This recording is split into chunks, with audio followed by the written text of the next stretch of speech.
Hello बच्चों, let's see the question. The question says find the difference in binding energies of a neutron and a proton in B11 nucleus. Explain why there is the difference. ठीक है, तो हमें बताना है difference यहाँ पर क्यों होता है। ठीक है, देखिए इस क्वेश्चन को सॉल्व करने के लिए जो हमारा यहाँ पर की कॉन्सेप्ट यूज होगा, दैट की कॉन्सेप्ट इज, हमारा यहाँ पर जो कॉन्सेप्ट होगा वो बाइंडिंग एनर्जी वाला कॉन्सेप्ट है यहाँ पर। तो बाइंडिंग एनर्जी में क्यों अंतर होता है, तो यहाँ पर देखिए मास डिफेक्ट का भी कॉन्सेप्ट यहाँ पर अप्लाई करेंगे। ठीक है, और दोनों की इक्वेशन हम आपको बताते हैं। देखो जैसे B11 है, इसको अगर आप देखोगे तो B10 में बदल जाएगा, एक न्यूट्रॉन यहाँ से निकल जाएगा। यहाँ पर B11 है तो क्योंकि न्यूट्रॉन और प्रोटॉन की बात है ना, तो यहाँ पर ये अगर ये B10 बना तो एक यहाँ से प्रोटॉन निकल गया। ठीक है, तो हम लिख सकते हैं यहाँ पर ये क्या है, बाइंडिंग एनर्जी ऑफ B11। ठीक है, यहाँ पर क्या लिख देंगे, जैसे दी ये जो यहाँ पर बन के आएगा, यहाँ पर हम लिखेंगे binding energy of neutron B11। यहाँ पर ये होगा, माइनस करेंगे बाइंडिंग एनर्जी ऑफ,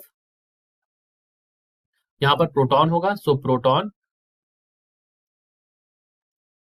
B11। इन दोनों को घटाइए आप, यही हमारे की कॉन्सेप्ट में आ जाएंगे। तो देखिए बच्चों, यहां पर हो जाएगा delta N plus delta B10, यानी कि mass defect of this B10 minus delta B11। ठीक है, एक तरफ ये आ जाएगा, माइनस करो एक तरफ, यहां पर भी यही आएगा डेल्टा P।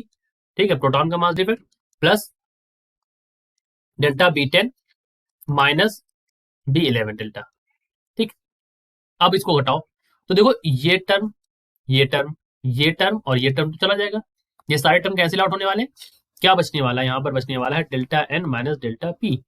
और इसको अगर आप सॉल्व करोगे तो क्या वैल्यू होती है, वैल्यू मैं बता देता हूँ, 0.00867 माइनस 0.00738 वैल्यू आ जाएगी। यहाँ पर सॉल्व करोगे इसको डेल्टा एन और डेल्टा पी को, तो ये वैल्यू आ रही है 0.00024 AMU। अब हमें पता है कि एक AMU किसके बराबर होता है, so 1 AMU is equals to 931 mega electron volt. तो इसको बदल सकते हैं 0.00024 इंटू 931 मेगा इलेक्ट्रॉन वोल्ट, तो यहाँ पर आंसर आ जाएगा 0.223 मेगा इलेक्ट्रॉन वोल्ट। क्वेश्चन में पूछा गया वाई, क्यों ऐसा होता है, तो इसका भी कारण हम आपको बता देते हैं।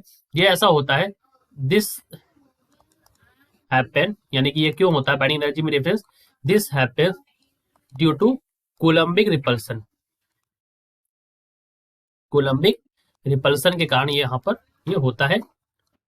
ठीक है, बिटवीन, थोड़ा सा डिटेल में समझ लेते हैं, बिटवीन किसके बीच में, बिटवीन प्रोटॉन एंड और residual nucleus, between proton and residual nucleus. यहाँ पर क्या है, B10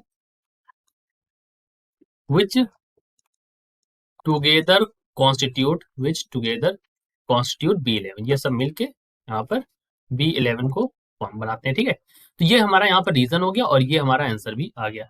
so this is the answer. I hope you understood it well. Best of luck.